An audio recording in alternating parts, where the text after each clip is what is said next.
we do have the founder of Results, Sam Daley Harris, on the call. And recently, Sam has published a book called Reclaiming Our Democracy.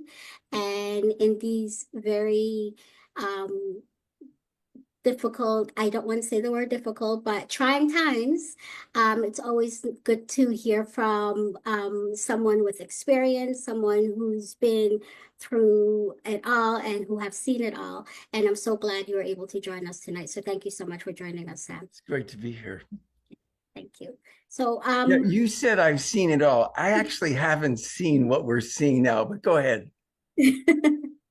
Yeah, so I just wanted to know, why is grassroots advocacy and especially the transformational advocacy you describe in your book, Reclaiming Our Democracy, so important in today's climate and recent global development challenges that we're facing?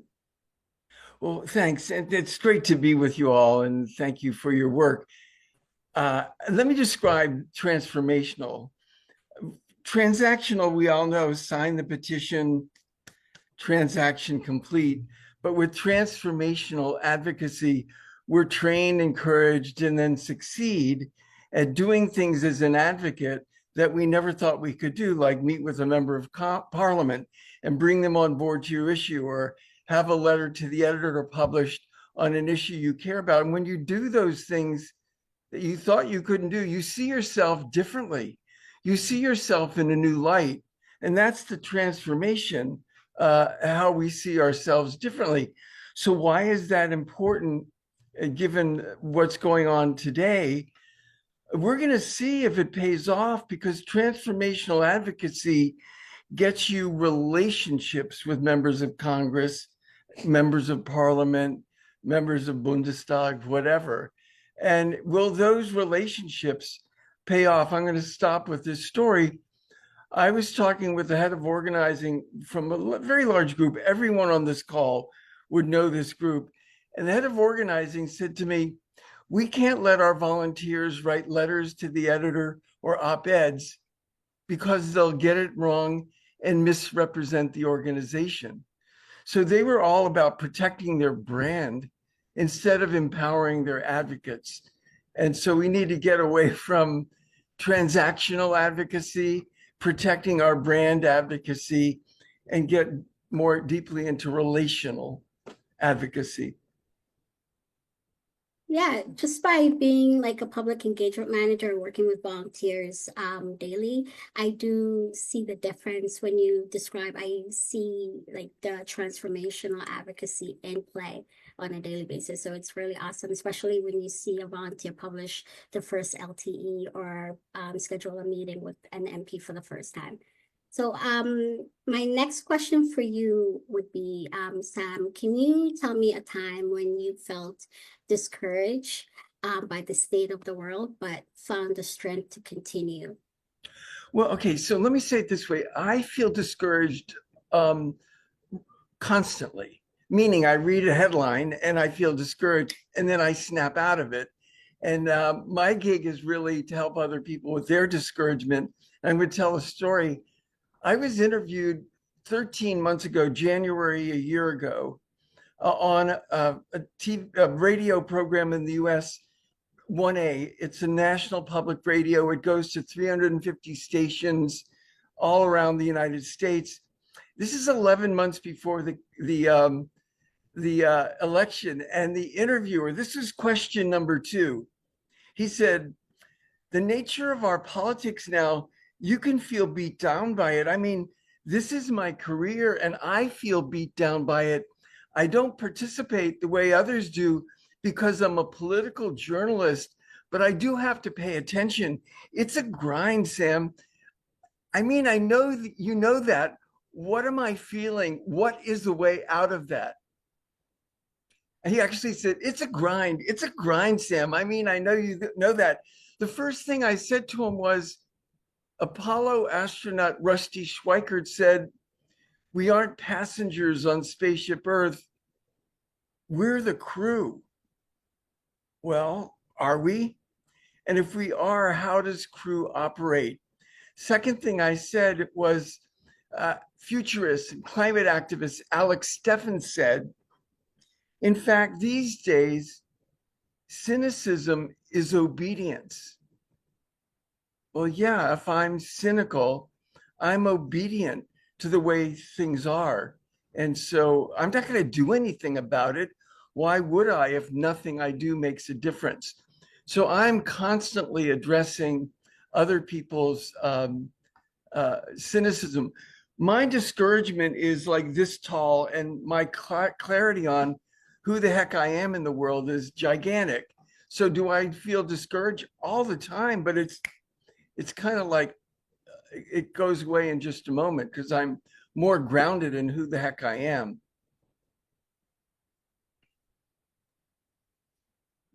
It's powerful. No, it's and very realistic because I'm pretty sure most of us are feeling that way on a daily basis with everything that we hear on the news. So my next question for you would be then, um, what gives you hope in times like this? What basically gives you that energy despite current challenges like such as the global conflict, climate change, the economic instability that Yeah, we're facing daily? yeah. What gives me hope, obviously, are the volunteers. You guys. What gives me hope is hearing the breakthrough actions of individual activists. But also, what gives me hope is knowing my why. And I'm going to quickly tell my story of self, uh, developed by a Harvard professor. What happened in your life, and what decisions did you make uh, that got you to this commitment? Being grounded in my why is very important. Let's see if I can do it quicker. I have a bachelor's and master's in music, and I played percussion in the Miami Philharmonic Orchestra for 12 years and taught high school music. And 45 years ago, I founded Results. And a lot of times I'm asked, music, poverty lobby, what's the connection? And when I looked back in my life, there's certain experiences that point me in a different direction. The death of a friend around high school graduation in 64, the assassination of US Senator Robert Kennedy around college graduation in 1968 got me to asking the questions of purpose. Why am I here? What am I here to do? What's my purpose? 9 years later, 1977, I go to a presentation on ending world hunger put on by the Hunger Project. And I go to this thinking, well, hunger is inevitable. What do I know? I'm a musician. I'm thinking it's inevitable because there must be no solutions. Again, what do I know?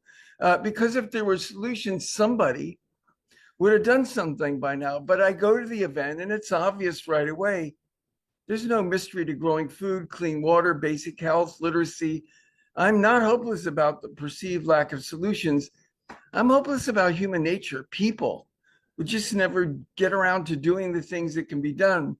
But there's one human nature I have some control over, my own, and my questions. Why am I here? What am I here to do? So I got involved in a big way. In 1978 to 79, I spoke to 7,000 high school students, classroom by classroom, on ending world hunger. And I read quotes from Jimmy Carter's Commission on World Hunger calling for the political will to end hunger. And I asked 7,000 students what the name of their member of Congress was, and 200 could answer correctly, fewer than 3%. 6,800 couldn't tell me. And results grew out of this gap between the calls for the political will to end hunger on the one hand and the lack of basic information on who represents us in Washington on the other, is how results is founded, basically. And so knowing my why and being grounded in my why is, what I need to fend off the discouragement. Um, it's too real for me. It's too alive for me. And in the last 13 months, I've done 84 in-person or Zoom. That's not even counting the 4 I did this week and the 4 I did last week, in-person and Zoom talks. I'm just talking all the time. There's nothing else to do but try and bring people in. And so that's the other thing. I think you'll put in the chat a sign-up sheet, and I'm going to go find it myself. So I might put it in chat too. Do we have a moment for a couple other questions or Yes, we do actually. yay?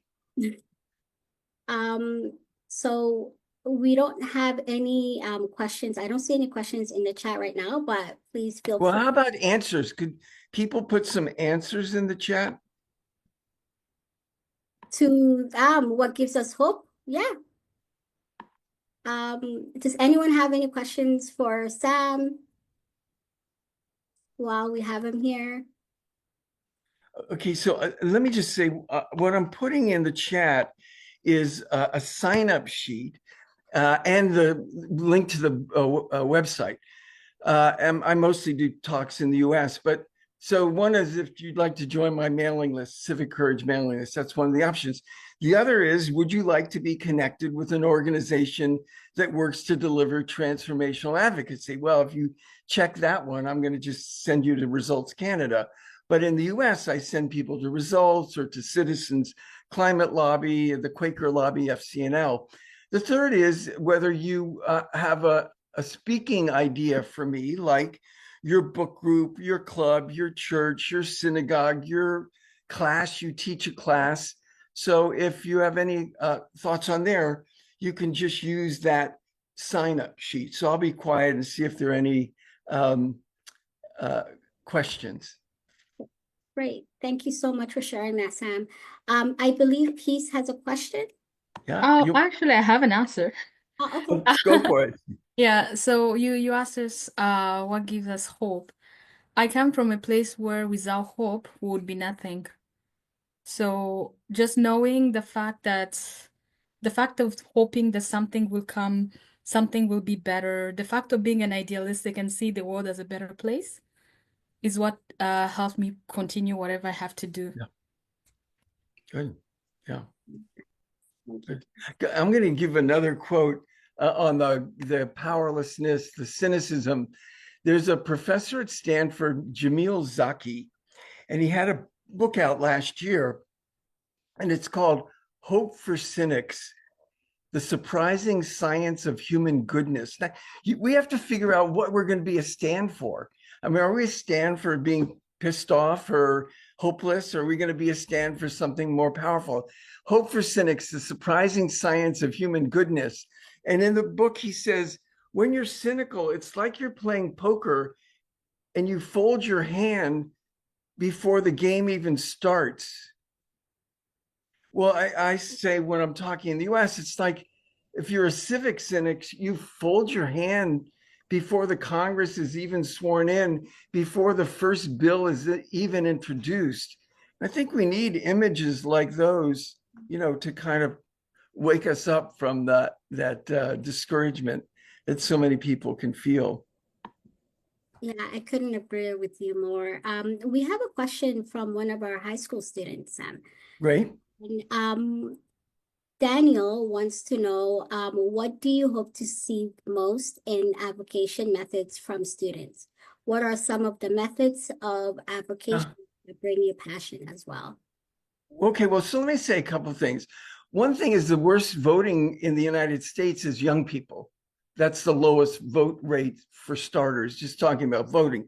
Number two, I was interviewing four people from four Results, CCL, et cetera, for an article I did in New Jersey, four people from New Jersey. And one of the four was a high school student.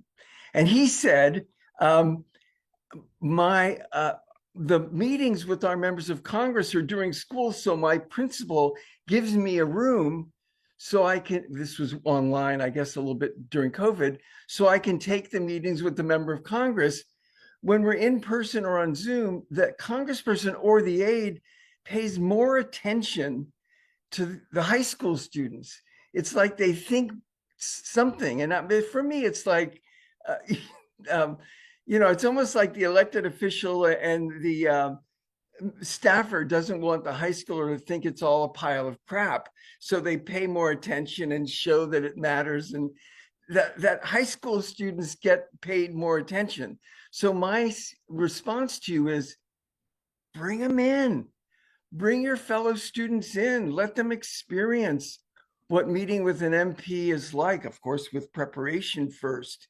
And quite frankly, I can't imagine it's any different than an elected official pays more attention to a young person than to others. It just makes sense to me. I've experienced it before. Fantastic. No, we have a couple of young high school students who are very active and engaged on as volunteers. So, and we're very appreciative and love all the work that they do. So thank you so much for Yeah. and thank you for answering, Sam. We do have a comment from Nashat. Nashat says, "What gives me hope seeing how small groups of committed citizens have created real change through advocacy gives me hope. Each successful meeting with representatives, published LTE, and policy wins shows that our voices matter and Yeah. persistent actions work." Yep. Yeah. Yeah. I just finished a piece today for a piece called The Philadelphia Citizen, made that exact the point kind of thing. Yeah. I mean, at my gig these days, it's at one level, just putting it out there. People don't know. People think that all they could do is sign a petition or go to a protest march. In the US, we could use a few protest marches, but they don't know about transformational advocacy, and they're only going to know if people talk to them. And so that's what I'm doing a ton these days. You're right. Thank you. So we have two hands raised, Taryn and then JF. Sure, thanks. So maybe we could just ask both our questions and then easier for you to Okay, answer. great. My Yeah. question is just on with so much happening, like especially in the States, but we're seeing all the news in Canada too, and kind of being inundated with a variety of issues. Have you seen like how any advice or suggestions on how we can kind of cut through the noise and elevate the issues that we care about in kind of such a loud situation in a variety of ways was my question. Well, I mean, what do you mean? Well, let's hear Jean-Francois. I'm Sure. going to address what I think I know what you mean. Jeff? Hi, Sam. My question is a bit similar, perhaps. In a world that basically has fake news become true news, and where USAID is not only rotten to the core, but it's really a big piece of rot with no apple around it. How do you actually cut through that sort of assertive negative Yeah. speak So, to yeah. actually say this is a possibility? Yeah. So I'm going to answer, both questions are quite similar. And let me answer it in a couple of ways. Number one, how do you make the things that matter a priority? It's by getting a meeting with your parliamentarian and making it clear to them, straightening their mind out what's a priority. It's by, writing letters to the editor and getting them published and making those clearly a priority.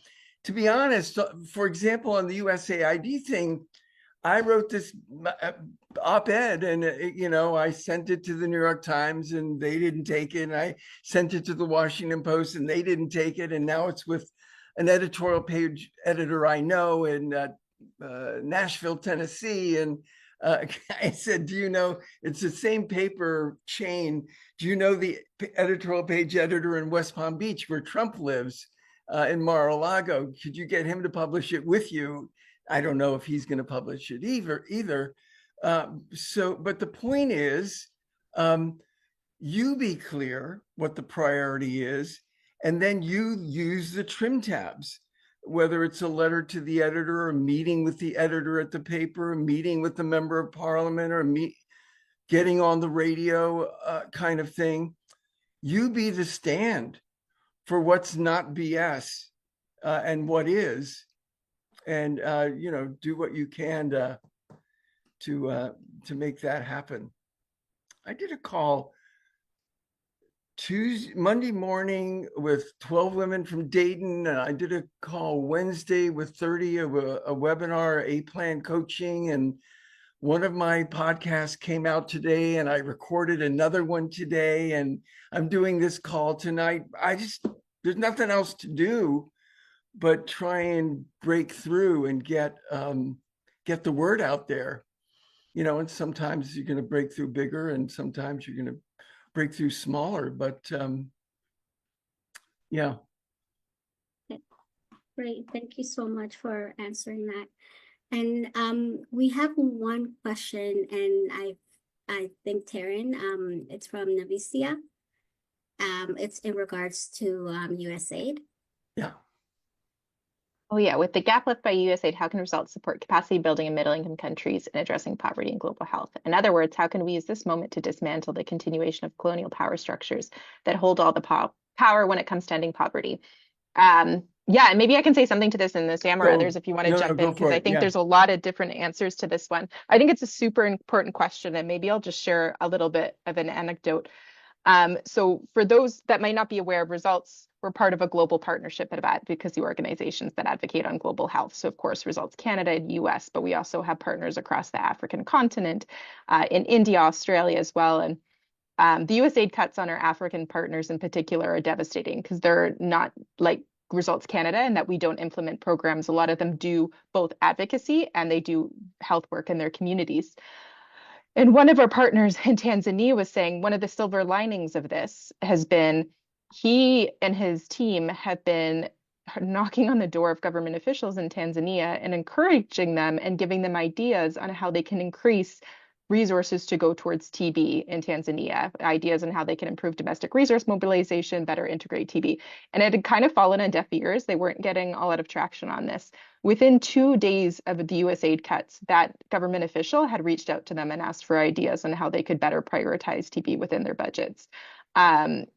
And so I think that's demonstrative of your point around there is already a lot of capacity and ideas and strong health workforce in a lot of these countries where political will is needed. And I think one of the things that we can do as Results Canada is also be encouraging supports to go towards advocacy for our partners and ask them what they need from us to be able to do their jobs, which is encouraging their governments to prioritize resources towards health and education and all those things. And so we're talking about how we might be able to do that more, whether that's supporting through for example, we're going to be working on a joint report looking at how we can drive better resources to go towards nutrition in countries, and not just resources coming from a country like Canada, but also domestic resources and looking at those areas. So that's just one part of an answer, but definitely something that we're thinking a lot about here at Results on how we can kind of continue to shift power in this context in particular. But it's a great question. Well, I think I've gone way over. And so I'm just going to put the sign-up sheet and the book link in the chat again, and link to me if you will. And boy, are you needed. Thank you for your amazing work, and don't give up and bring others in, because this is such important work in the world today. And just we started lobbying in 1984 on child survival, and the child death rate's fallen by nearly 2/3.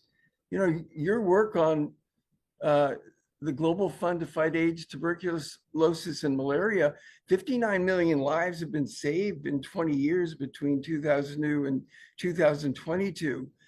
Where do you read about 59 million lives saved?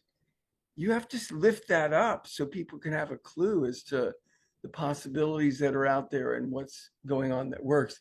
Thank you for this invitation. Please have me back sometime, and thank you for your fabulous work. I'm so moved. Thank you. Thank you so much, Sam, for being here. It's been a pleasure having this conversation with you tonight, and I feel more inspired just to be around individuals who want to make a difference and who it's easy to feel discouraged at this time, but I feel more empowered just by being in this call tonight. So thank you so much. One last question for Sam, if I may. Sure. If ever Canada takes over the US, are you ready to join Results Canada? If you'll have me. I'm down in South Florida right now, where most of the Canadians are, I think. We're at 76 degrees Fahrenheit.